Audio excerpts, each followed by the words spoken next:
नमस्कार दोस्तों। अगर आप नीट यूजी 2026 की तैयारी कर रहे हैं तो आज आपके दिमाग में सिर्फ एक ही सवाल घूम रहा है कि आखिर एमबीबीएस सीट के लिए कितने नंबर चाहिए, 550, 600, 650 या फिर 700 के ऊपर। क्योंकि कोई कहता है कि जब 700 से कम में कुछ नहीं मिलता और कोई कहता है कि 550 पे भी सरकारी एमबीबीएस हो जाता है। तो सच क्या है, आज इस वीडियो में मैं आपको समझाने वाला हूं। कोई अफवाह नहीं, कोई मोटिवेशनल बात नहीं, बल्कि पिछले सालों के पूरे डेटा ट्रेंड को देखते हुए और साफ साफ बताने वाला हूं कि नीट यूजी 2026 में एमबीबीएस सीट के लिए असल में कितने नंबर आपको चाहिए, और ये भी कि सरकारी MBBS, all India quota, state quota और प्राइवेट कॉलेज में कितना फ़र्क होता है। इसलिए वीडियो को अंत तक जरूर देखिएगा, क्योंकि एक गलतफहमी आपकी पूरी मेहनत बर्बाद कर सकती है। चैनल पर अगर नए हैं तो चैनल को तुरंत सब्सक्राइब कर लीजिए, वीडियो को लाइक कीजिए, जिससे कि आने वाले समय में जब भी मैं कोई नीट यूजी 2026 से रिलेटेड वीडियो डालूं तो आपके पास तुरंत पहुंचे। तो चलिए वीडियो को शुरू करते हैं। नीट यूजी 2026 में लगभग 24 लाख से 25 लाख बच्चे एग्जाम देंगे और कुल एमबीबीएस सीटें हैं लगभग 1,30,000, जिसमें से करीब 56,000 से लेके 60,000 सरकारी सीट्स होंगी एमबीबीएस की। इसका मतलब ये हुआ कि सिर्फ 22 में से एक बच्चे को एमबीबीएस कॉलेज मिलेगा और हर 2 एमबीबीएस में से एक को सरकारी।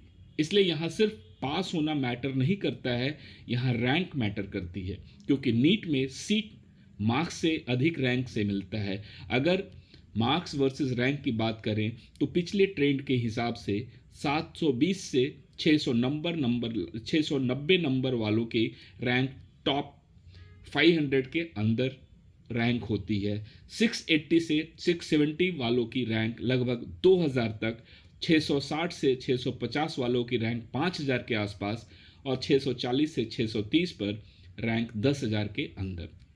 अब 620 से 610 पर अगर बात करें तो 15,000 से 18,000 रैंक और 600 के आसपास 25,000 से 30,000। 580 नंबर पर अगर आपके 40,000 के आसपास रैंक है तो 560 से लगभग 550 के बीच में 50,000 के ऊपर के रैंक हो जाएंगे। अब 540 के नीचे रैंक 70,000 से 90,000 तक चली जाती है। अब यही रैंक डिसाइड करती है कि आपको एमबीबीएस मिलेगा या नहीं।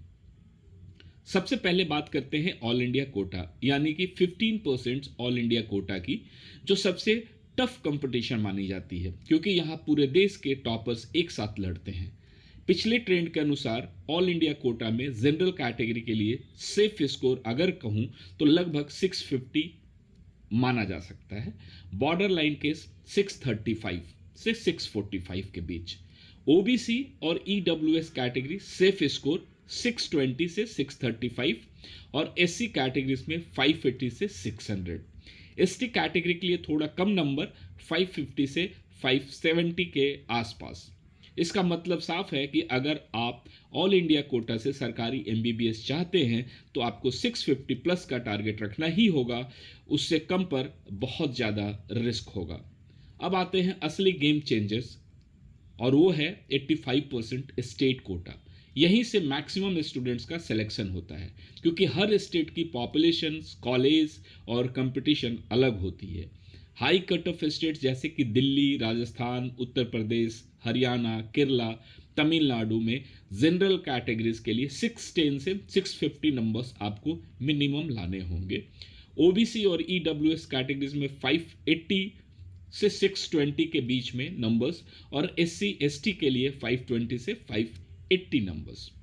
मॉडरेट कट ऑफ स्टेट्स जैसे कि एमपी, छत्तीसगढ़, गुजरात, पंजाब और कर्नाटका में जनरल कैटेगरीज में 580 से 610 के आसपास, ओबीसी कैटेगरीज में, ईडब्ल्यूएस कैटेगरीज में 550 से 580 और एससी एसटी में 500 से लेके 540 के बीच एमबीबीएस मिल जाता है।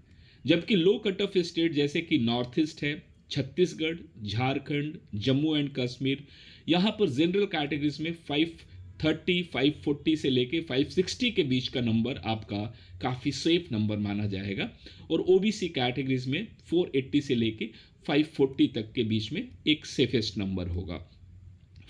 एससी एसटी कैटेगरीज के लिए 430 से लेके 480 नंबर्स सरकारी एमबीबीएस मिल जाते हैं।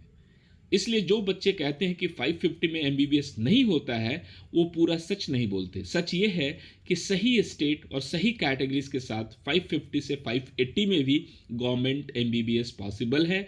अब कैटेगरी की बात बहुत ज़रूरी है, क्योंकि बहुत सारे स्टूडेंट्स यही गलती करते हैं, सेम मार्क्स पर जनरल कैटेगरी का सिलेक्शन नहीं होता लेकिन ओबीसी या ईडब्ल्यूएस का हो जाता है। सिर्फ मार्क्स नहीं, कैटेगरी और स्टेट दोनों का एनालिसिस जरूरी है। अब अगर सरकारी एमबीबीएस नहीं मिलता है तो इसका मतलब ये नहीं कि एमबीबीएस खत्म। प्राइवेट और डिम्ड यूनिवर्सिटीज भी ऑप्शंस होती हैं। डिम्ड यूनिवर्सिटीज में 300 से 450 नंबर्स तक के बीच में एडमिशन मिल जाता है। और अगर इस साल की बात करें यानी कि नीट यूजी 2025 में, तो 180 नंबर्स तक के भी बच्चों को डिम्ड यूनिवर्सिटीज में एमबीबीएस की सीट मिली है। तो एवरेज प्राइवेट कॉलेज में अगर देखा जाए तो 400 से 500 नंबर, और टॉप प्राइवेट मेडिकल कॉलेजेस में 500 से 550 नंबर्स तक आपके लिए एक बेस्ट नंबर माना जाएगा। लेकिन यहाँ सबसे बड़ा फैक्टर होता है फी का, जो 12 लाख से 25 लाख प्रति वर्ष, यानी कि लगभग अगर मिनिमम देखा जाए तो 60 लाख से लेके 1 करोड़ प्लस तक का खर्च आपको प्राइवेट मेडिकल कॉलेजेस में खर्च करने पड़ेंगे। इसलिए प्राइवेट एमबीबीएस लेना मार्क्स का नहीं, बजट का एग्जाम होता है। अगर आप नीट यूजी 2026 में सेफ साइड रहना चाहते हैं तो टारगेट साफ रखिए। All India quota government MBBS के लिए 650 प्लस, किसी भी स्टेट से गवर्नमेंट एमबीबीएस के लिए 600 प्लस, और लो कट ऑफ स्टेट में गवर्नमेंट एमबीबीएस सीट के लिए 550 प्लस, और प्राइवेट एमबीबीएस बैकअप के लिए कम से कम 450 प्लस नंबर्स होंगे तो आपको प्राइवेट में भी एक बेहतर मेडिकल कॉलेज मिलने की पूरी संभावना रहेगी।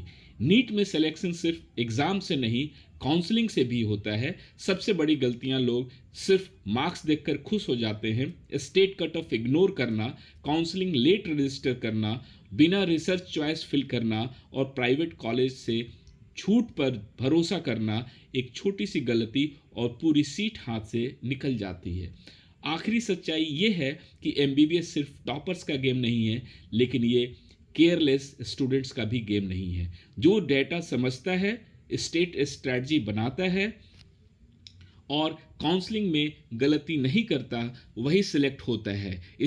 चाहते हो कि मैं आपके स्टेट के हिसाब से exact cut off college list और काउंसलिंग स्ट्रैटेजी बताऊं तो वीडियो को लाइक करो, चैनल को सब्सक्राइब करो और कमेंट में लिखो नीट 2026 एमबीबीएस। अगला वीडियो सिर्फ आपके लिए होगा।